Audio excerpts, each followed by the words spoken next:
Je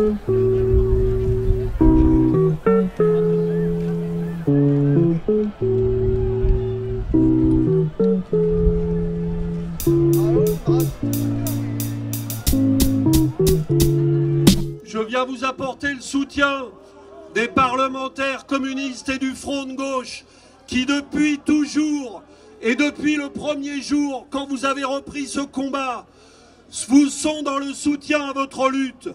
Nous le sommes pour une raison simple.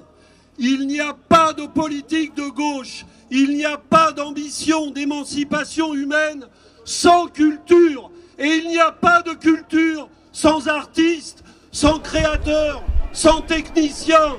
Pour faire vivre cette culture, c'est notre demande et nous continuerons à la porter partout.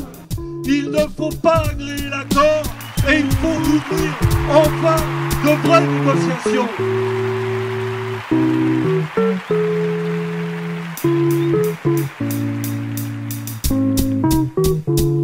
On est trahis par les nôtres, le pire. Moi, je n'aurais jamais dû voter Hollande, jamais. Déjà, j'étais pas pour Sarkozy, mais alors pire.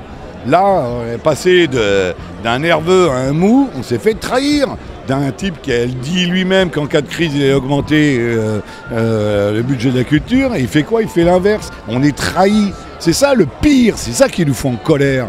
Que ce soit les postiers, les cheminots et nous, ben voilà, on se rejoint. Il y a des experts qui commandent pour nous.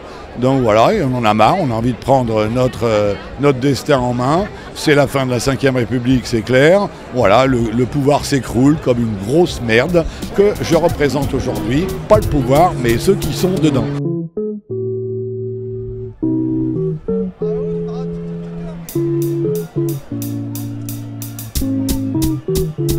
Je crois qu'il n'y a aucune bonne solution, c'est ça qui est terrible, c'est que tout le monde y perd aujourd'hui. Les syndicats y perdent, le MEDEF y perd, le gouvernement y perd, et les artistes vont perdre beaucoup en ne jouant pas, en ne pratiquant pas leur art, et les spectateurs vont perdre beaucoup. En fait, c'est toute la France qui perd dans l'histoire. Le ministre de la Culture, Philippe Etty, s'est beaucoup prononcé en faveur du maintien de ce régime et de sa défense. Malheureusement, il y a des arbitrages qui sont faits un peu plus haut au niveau du gouvernement, qui sont souvent en défaveur de la culture. En général, le ministre défend plutôt les artistes et défend plutôt la culture, mais c'est au-dessus que les décisions sont prises parfois et à notre encontre.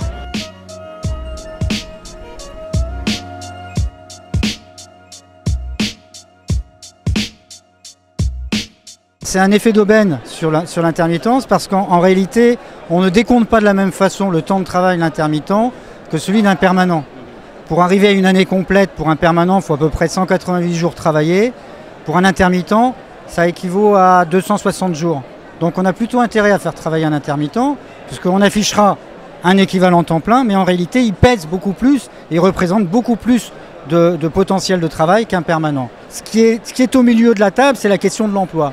On a face à nous un gouvernement qui s'est fait élire en disant que la priorité des priorités, c'était la lutte contre le chômage et la précarité. Et aujourd'hui, on s'aperçoit que la politique qu'ils mettent en œuvre est encore pire que celle qu'on avait connue auparavant. Donc ça, c'est pas acceptable. C'est la raison pour laquelle il y a tant de monde aujourd'hui dans la rue.